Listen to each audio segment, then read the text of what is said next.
Purchase your first firearm, and like most people, it's typically a handgun. The most important aspect to you is to have something for EDC.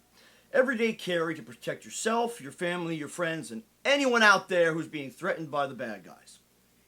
I respect that. I'm grateful for that. Great choice. So now you're ready to consider your second firearm. So what should that be? To me, it's an obvious choice. The Henry Mare's Leg, chambered in .357 Magnum and the .38 Special. No, I'm just kidding. That would not be very practical at all. It would be fun and pretty badass looking to get out of your truck with this thing, but that's certainly not the best option. In my opinion, the best option would be something like this. The Freedom Ordnance FX-9 with a 4-inch barrel, chambered in 9mm. This, to me, is the next best firearm. Here's why. So most likely, as many people do, their first firearm is a handgun chambered in 9mm. Most people understand that is a good caliber for multi-purpose. It's not a .380, especially not a .22, but it's also not a .40 or .45.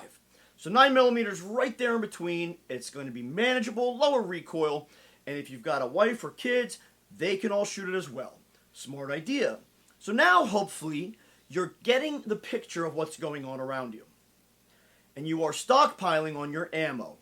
Most likely, 9mm. So now you've got buckets full of 9mm.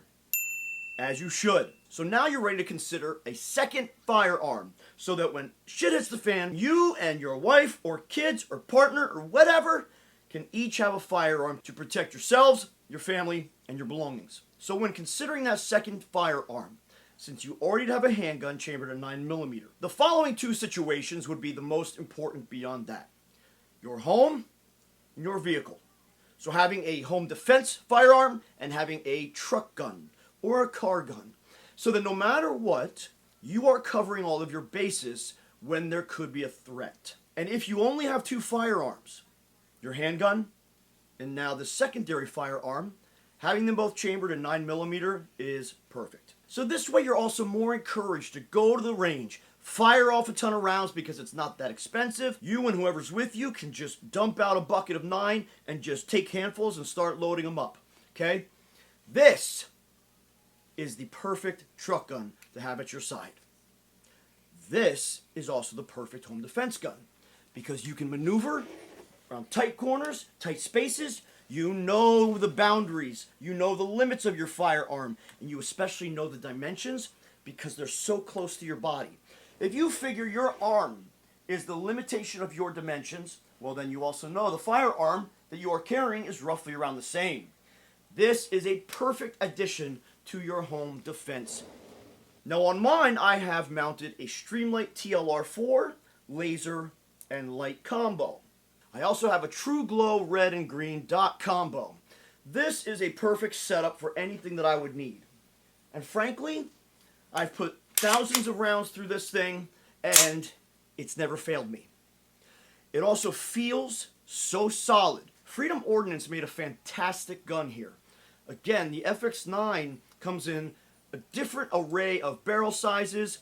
You can have so many different add-ons with this. I went with the blade in the back. Definitely not ideal because it doesn't feel that great, but I also do have a pad that goes around this, and so for me it's fine. Now also considering safety around you, the safety of others, the safety of your home. You do not want to be firing large rounds all over the place that will go through your home, the next home, and hit someone else. You don't want to fire off rounds that are going to go through your truck, a person, and another person, and another truck. That is a liability. Now you're in trouble. Now using self-defense rounds in these, and there's many options. I'm not going to steer you in that option. I've fired so many good rounds. This Freedom Ordnance has never given me a failure to feed unless it was a mag feed error. Now this particular magazine is an ETS group with 32 rounds, I think. This is the 32 round.